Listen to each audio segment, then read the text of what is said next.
Welcome back. This is the podcast, It's Not Easy Being Green, Episode 6, the Long Island Edition, Part 2, High Voltage Transmission Network. I'm your host, Dominique. We have Christine, our subject matter researcher, and we have Eddie, our producer behind the cameras.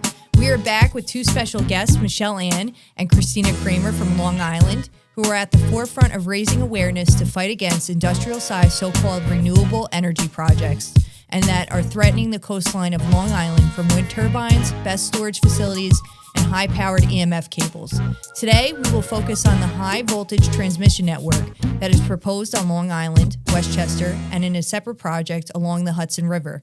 I think it is important to understand what an EMF transmission cable is and the dangers associated with this technology. Christina, can you tell us about these EMF cables and the physical dangers associated with their use? Hi, absolutely. Again, thank you so much for having us on. We appreciate all of the exposure and bringing awareness to our communities any way possible. So as far as the cables are concerned, these are high voltage cables. Equinor has admitted that the cables will be coming into Long Beach at 50 to 80 milligauss. So milligauss is the way that we measure electric EMF. And so just so you know what that is.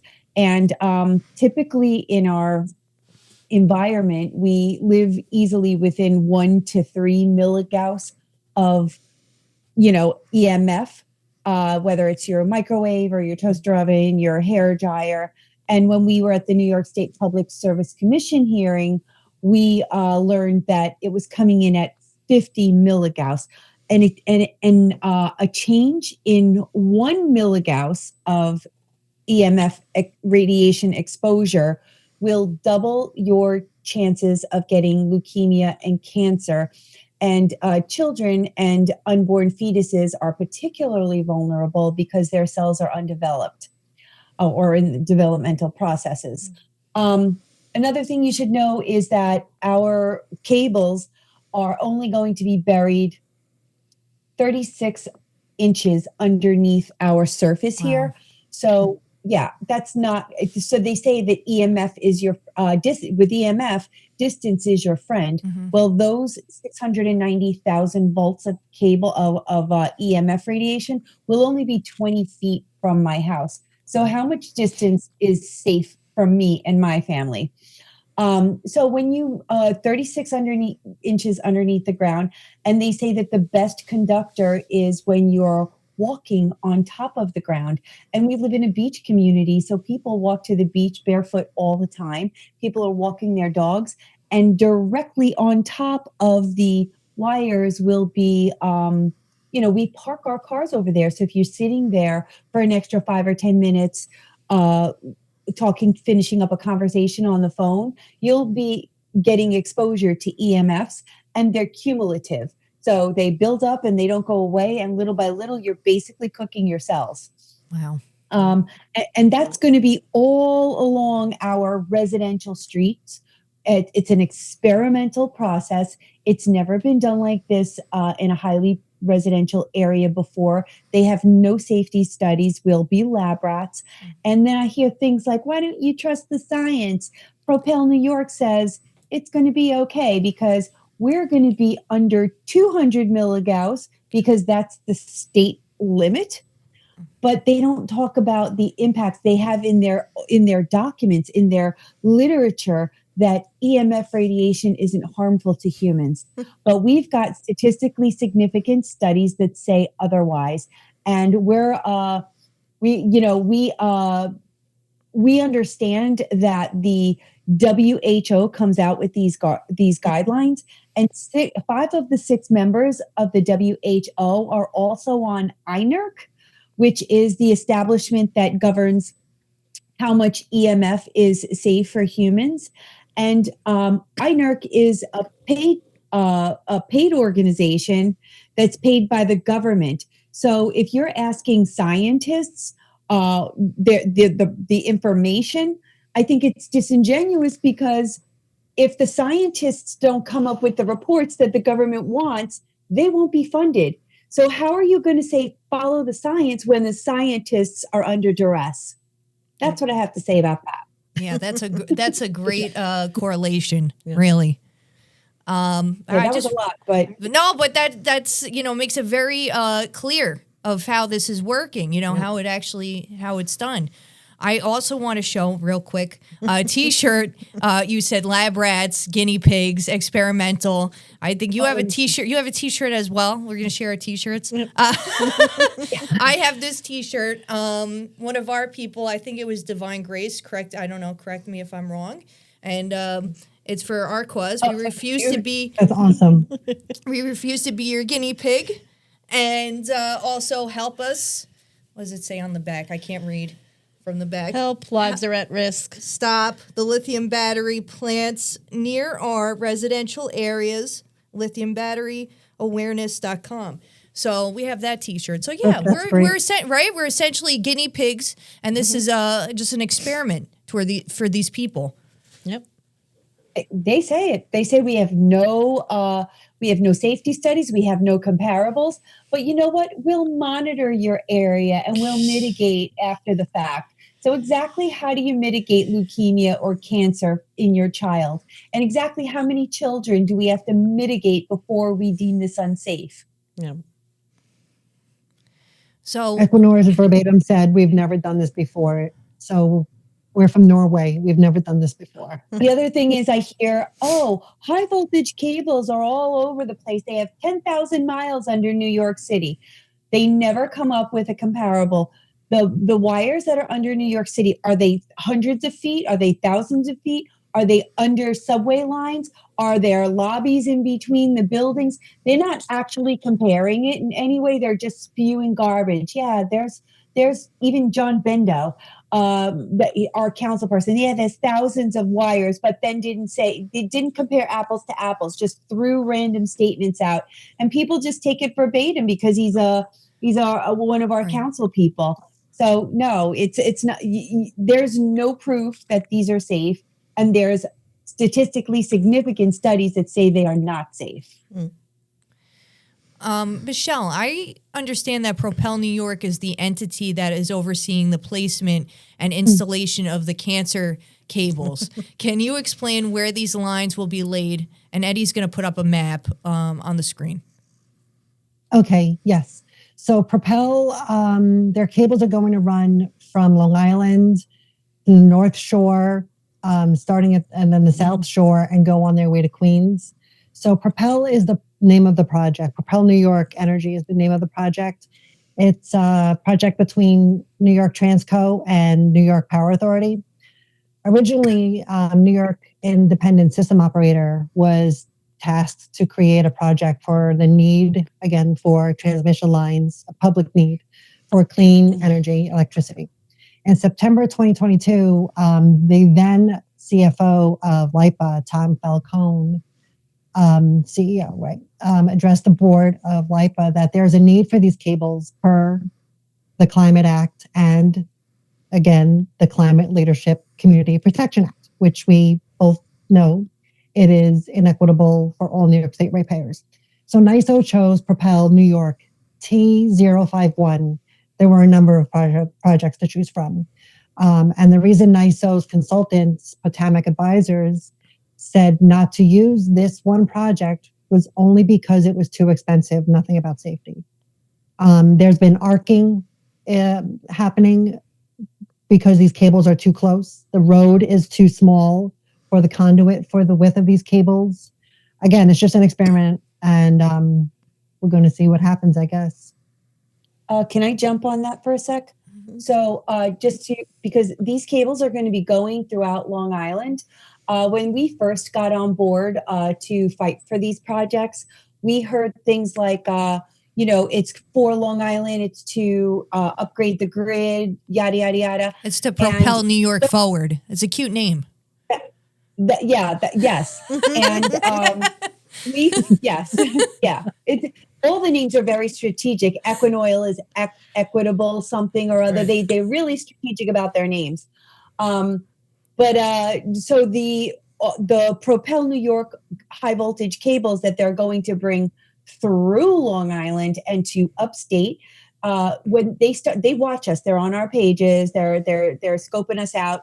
They try to confront all the questions that we bring on our page and try to like make it look like we don't know what we're talking about. So in the beginning, they were saying, "Oh, we're going to bring power upstate," and we have the Newsday article from 2022. You might want to put that up. We can send that to you. And then they changed their tune and said, number one, we're not working with offshore wind. And they said, number two, it's not going upstate, it's going to the grid. And once it gets into the grid, it gets dispersed all over Long Island. Well, when in the reality is it's not going to our grid. We already upgraded our grid locally, and local municipalities upgrade their grids. This power we are the vein for the power going to upstate New York for big business, AI, big data, big corporations. So why do we need to put our health, safety, well-being, and quality of life at risk so that big corporations can make billions of dollars on our backs and turn us into guinea pigs and lab rats, just like your t-shirt says? Yeah. Have you had any issues with your grid? Like, why do they need to make this change? Are there any issues? Nope. No. Okay. Nope. We had 4 new buildings put up here on our boardwalk. Yeah, it's about 400 or 500 new residences. So what they did is they just dug up our street. They upgraded us added 2 new conduits, and life is good. We haven't had so much as a brownout, which I'm sure is on its way to happening. So they can prove that we need to upgrade the grid with high voltage cables. Okay. Oh, sorry. no, you're good. Okay. So in our democratic process, our politicians are supposed to be answerable to the people. And I wanted to find out about the politicians in your area. Have they been answerable to your fight? Who has supported your fight? Who has just blindly ignored local concerns? So in our communities, Assemblyman Ari Brown, Senator Patricia Canzonori Fitzpatrick, Patrick Mullaney, the new current Long Beach City Council members, Mayor McGinty of Island Park, Saladino, Supervisor Saladino from the North Hempstead, Oyster Bay, thank you, and Congressman D'Esposito have been a huge voice for us. They've been hearing our concerns every day. We contact them. Did you know about this? Did you know about that? And they say, "Oh no, we had no idea. Thank you very much for bringing this to our attention." So. Oh, I just want to point out that Ari Brown literally went to the state, to the assembly, and fought off an appointed person. I think his last name was Brown. He didn't even live in this. He doesn't even know where Long Beach is. Couldn't tell you anything about the boardwalk. And Ari Brown really has gone to bat for us. So we love him, and we're on speed dial with him. We have their personal numbers. Anthony D'Esposito, he's on the Offshore Wind Caucus. He's a co-chair there. And, he's taken in all of our information, and he actually denounced offshore wind. So I think it's pretty big for a politician to actually join a caucus like the Offshore Wind Caucus and then say they're against it. I think that took a lot of courage and bravery, and he's probably going to take a lot of kickback for that. But for that, I think we should run out and vote for him against Laura Gillen. Laura Gillen used to live here. She went to school here. She knows how she lives at the beach here, and she's out there pandering to every group. The League of Conservation Voters, which got $71 million from the offshore wind industry, is out there. All the lobbyists are out there running around for these people. Laura Gillen, she won't make an appointment with us. Tina Posterli, she won't come. She lives here. She won't have a meeting with us.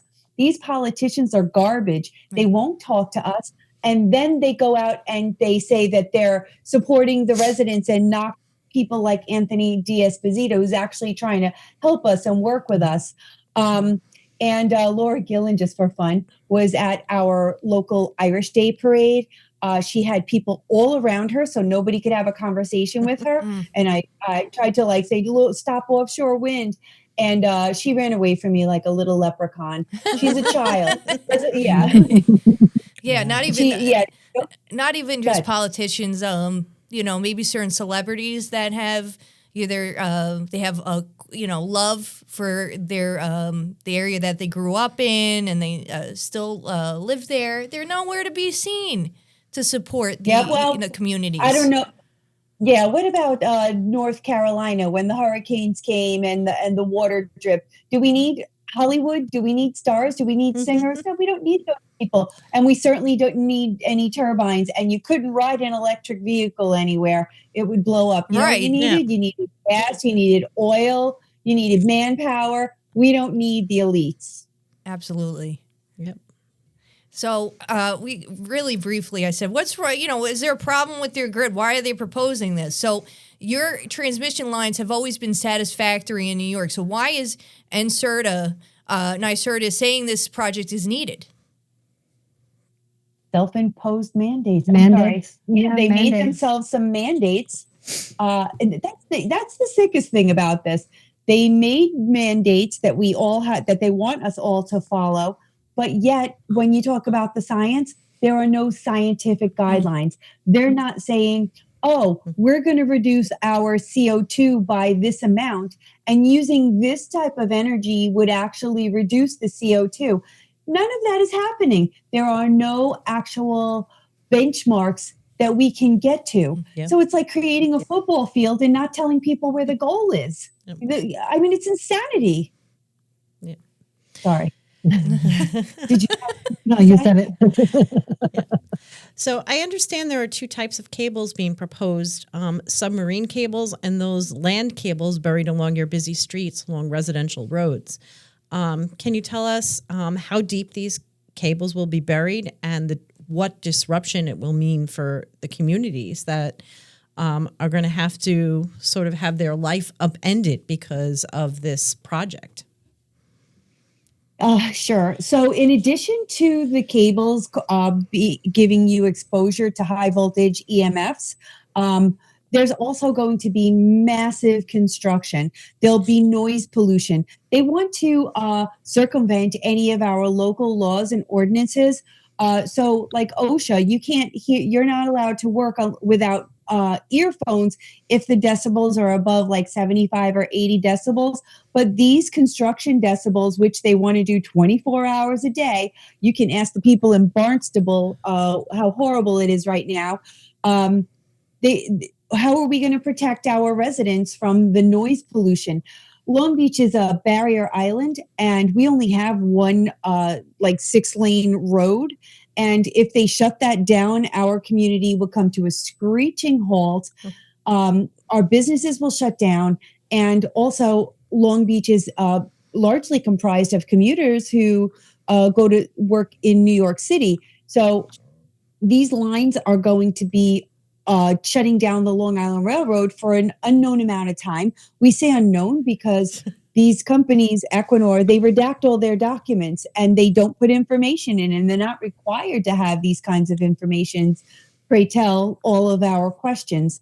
And I do want to point out that these high voltage cables in Island Park are sometimes literally in people's backyards and just feet from their doorsteps. I keep talking about my place, but all throughout Island Park into Oceanside, road closures, high level construction.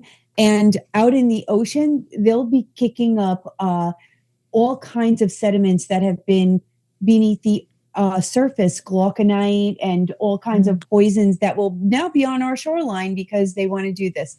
Sorry, went off. And Island Park, back to the cables in Island Park being so close to people's backyards, that area that was proposed for Equinor's cables floods.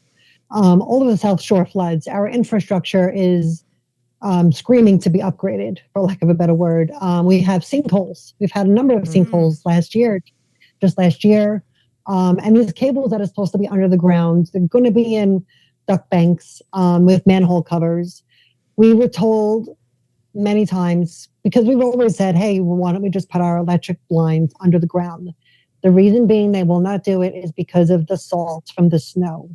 Well, what in the heck are they doing putting these high voltage cables under the ground? Yes, they will be encased in cement and copper and metal sheathing, that's protecting the cable, but it's not protecting us. Again, this is just an experiment. What's going to happen to us?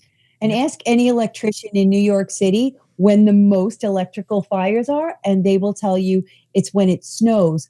Why? Because they put salt on the roads, and salt and water are massively dangerous for electrical cables, and that's when they have the most blow-ups. So, Michelle, the submarine cables that will be buried, have you uncovered any effects that these cables will have on marine life?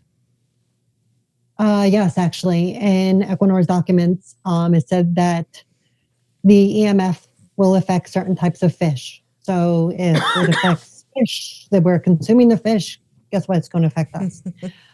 So during the laying of the cable, the habitats of the lobster and crabs are turned up, resulting in immediate harm or death to some of these commercially important species. However, after the cable is laid, the lobsters and crabs are still in danger, according to a new study by marine scientists from Heriot-Watt University, from the electromagnetic field given off from the cable. These cables, sometimes we've been told that they'll be covered by concrete mattresses that they can't bury. So a concrete mattress it'll break apart too. And then it'll be an exposed cable with more heat and EMF radiation.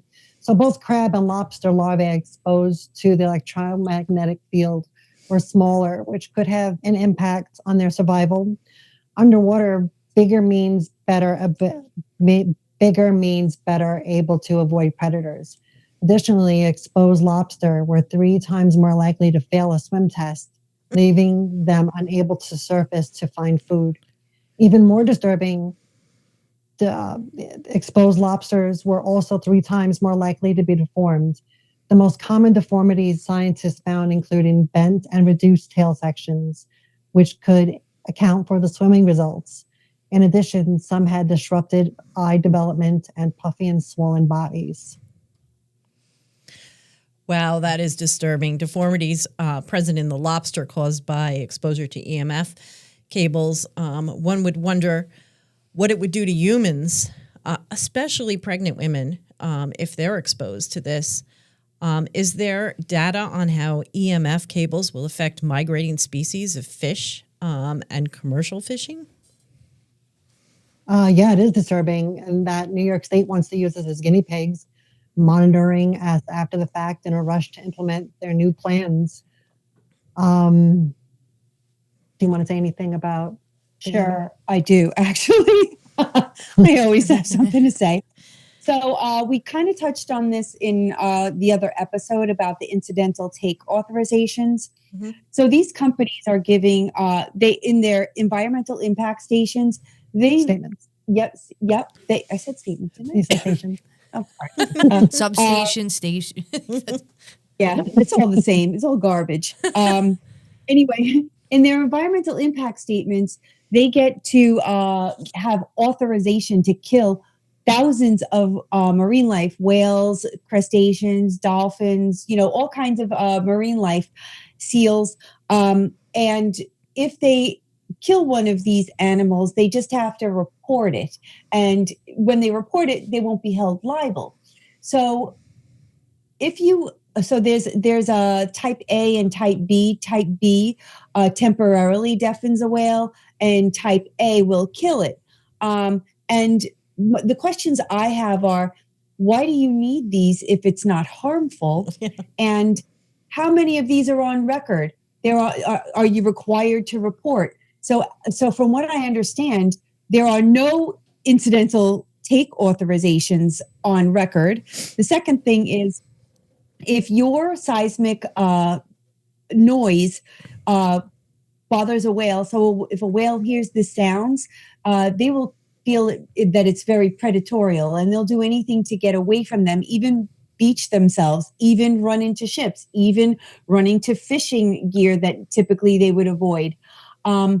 So when they find some of these whales, they'll have ship strikes or not, whatever, and they won't attribute it to the the root cause of why they ran into the ship. I mean, these things have been floating in the ocean for centuries, and they don't typically run into ships. And all of a sudden, we're having a rash of ship strikes, and some of them don't have any evidence of ship strikes.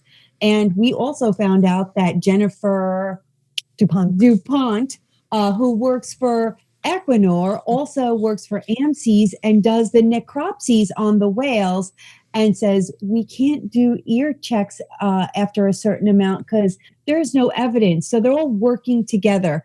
And I'm sorry to keep going on this, but you see these environmental statements that they put out, people typically don't read them. So there's thousands of pages of these things, and it's like a truth. It's like a liability gift. If I put everything in these statements, when they happen, because they say we'll contaminate your water, we'll kill fish, we'll destroy your ocean. They say it straight out, but they think nobody's going to read them.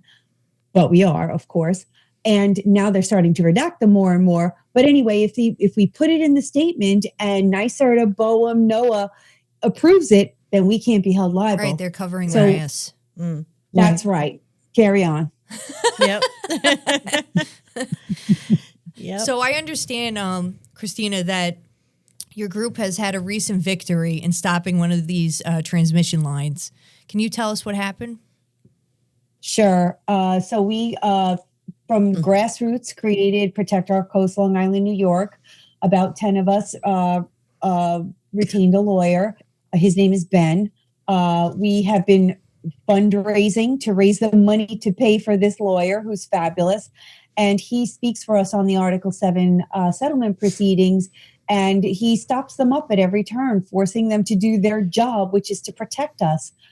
Because of all the opposition and the 15,000 in petition signatures we acquired together as a group, they had no recourse other than to stop the judges stopped the Article 7 settlement proceedings because they didn't have a route for the high voltage cables and said, we can't go forward with this because you'd have to find a new route. So it really was a victory. But the problem with that victory is that was Empire 2. While we were putting all of our effort into Empire 2, Empire 1 did go through the Article 7 process and is in the process of being built. So yes, a great victory for no Empire 2 and no wires through our community at this time. Maybe the Rapid Act would stop that. But Empire 1 is fully going forward with construction at this time. So good and bad. Yeah. And I know before getting involved with our situation in Mahopac and Somers, I was not aware of this whole thing that's going on. And I'm assuming a lot more people, they don't know that this is happening, specifically the plans for installing these EMF cables. Could you tell us how you've been getting the word out? So we together go through the documents and work on presentations that I have been doing at the library, the local library. We try to raise awareness on our Facebook group. We beg for meetings with every politician we can get our hands on. We try to do, Michelle writes op-eds for Poklany. And they don't get published. They don't get published, but sometimes they write about us and other people have found us. Yep. So the people from the North Shore of Long Island found us, and they have since started Protect Our Coast, Long Island, New York, North Shore. So, what else did we do? We hired a cost benefits analysis for the cost of these projects. There's just, like you said earlier, I think, Dominique, there's a myriad of issues. Yeah. Kind of just pick your poison. The costs are just going to be outrageous for us. Again, I think I said earlier, like 3 times the cost for near 3 to 4 or more. They don't have to tell you. Yeah. So we actually, I wrote the op-ed about costs, and no one was interested. I'm actually going to see if any politicians are actually interested in writing their own op-ed about the costs, because I've seen New York State Energy Grid is actually charging their customers thousands of dollars right now. I don't understand how there's any regulation There's no regulation going on for any of these costs to ratepayers. Americans are entitled to clean, affordable, reliable energy, and offshore wind and its infrastructure is not that, period. Yeah. Is not. No, definitely not. So Dominique and myself wanted to discuss some key findings from an article that I came across, electromagnetic fields, exposure on fetal and child abnormalities. We got you. Systematic review and meta-analysis. So feel free to interject at any point about this. So I think you were going to talk about the radiation that's produced, the different types from this. Right. Yeah. The EMF, they can be classified into 4 different types. Yep. And the first type refers to extremely low frequency, which is below 300 hertz, and is generated by military equipment, railways, and high voltage power lines. Right. The second type is known as intermediate frequency EMFs, which are in the range of 300 to 10 megahertz and are produced by the industrial cables and electrical equipment in homes, such as televisions and computers. And then the third type of EMFs is a high frequency, which is in the range of 10 megahertz to 3 gigahertz, which are produced by mobile phones and radios. And so those are the 3 types that we came across in that article. And, you know, they have destructive effects on tissue that we've touched on very briefly. And it causes abnormalities in cell proliferation, damaged DNA, chromosome abnormalities, blood disorders, congenital defects. The list goes on. And with this, through this exposure to magnetic fields, these waves can also cause disorder to the body's physiological balance, increase the lifespan of free radicals, which causes cancer, right? Free radicals, and lead to DNA damage in individuals. And daily exposures, I mean, we're going on and on. We're repeating ourselves that these things are, you know, simply are not safe. You know, they cause cancer, abnormalities, and so forth. And God knows that, you know, this is probably going to be passed down, you know, from generation to generation. You know, when you damage your DNA, you pass your, you know, that DNA is passed down, you know. So do you want to add anything else from this article? Yeah, the findings reveal that human exposure to radio frequency waves or living near high voltage power lines can cause cognitive and behavior disorders, reduced learning and memory power. I mean, we're exposing our children to this. Poor neurological function, significant heat effects from the waves are associated with adverse health effects. Outcomes such as sleep problems, hearing problems, reproductive problems, nervous system disorders, and increased cancer. In regard to children and adults who live near high voltage towers or lines, they are more prone to acute lymphatic leukemia, all neurological degenerative disorders such as Alzheimer's and Parkinson's. And we're just allowing this to be developed without any oversight, regulation. It's just horrific that more people don't know about this and that the media will not report on it. And one stat specifically that was like alarming to me was that they said children were 14 times more likely to develop cancers such as rhabdomyosarcoma, acute lymphocytic leukemia, brain tumors, and neuroectoderm cancers. So 14 times more likely, you know? Right. Yeah. So, And that's just for that. That's not even talking about the fact that all of our children are using smart tablets in school. constant exposure. Constant exposure, yes. And that in itself, yes, we're always told, especially by Propel and their propaganda, that we're always near EMF, our refrigerator, vacuum, hair dryer. Yes, those are all under at least 10 milligauss, I believe. And that's not constant.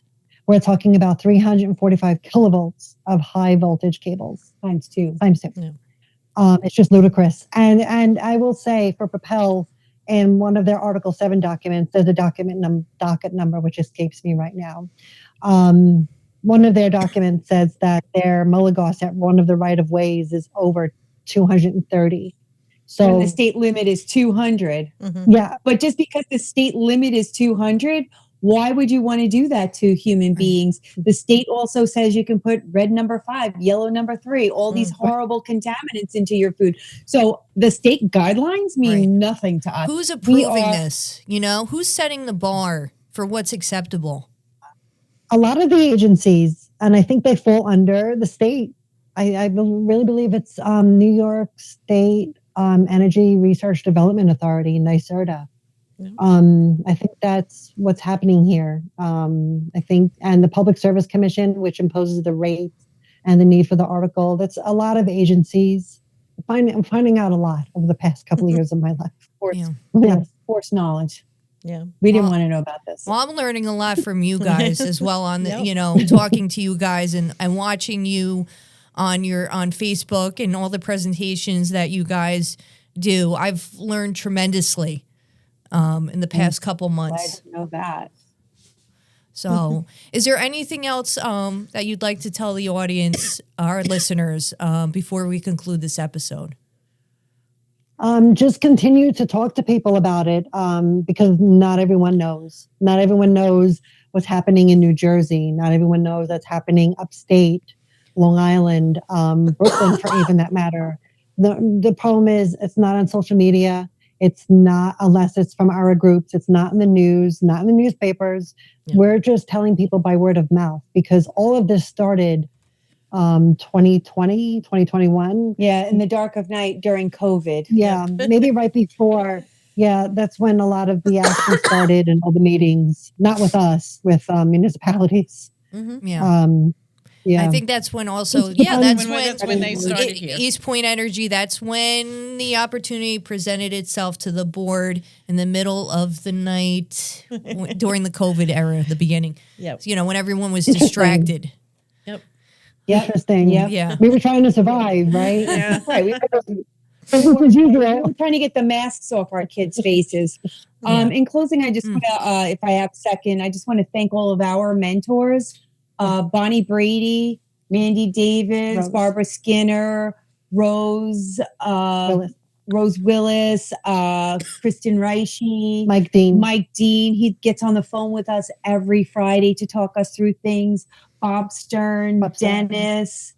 Upstate folks, Dennis, Keith, Steve. There's so many people that have helped us, and we hope that us getting on these kinds of podcasts and getting this kind of exposure is a light, like a beacon of light for people who are just starting the struggle, and they can always come to us and we'll share our knowledge eagerly to help them down their path. Thank you. I think, you know, me and Christine would love if you guys would come back on our podcast for any new developments or anything else that you could teach us teach our listeners.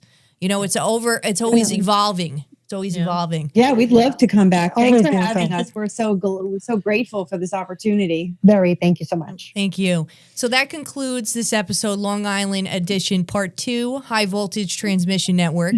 Thank you for watching the podcast. It's Not Easy Being Green. Like and subscribe. Write us your comments, and let's raise awareness. Thank you.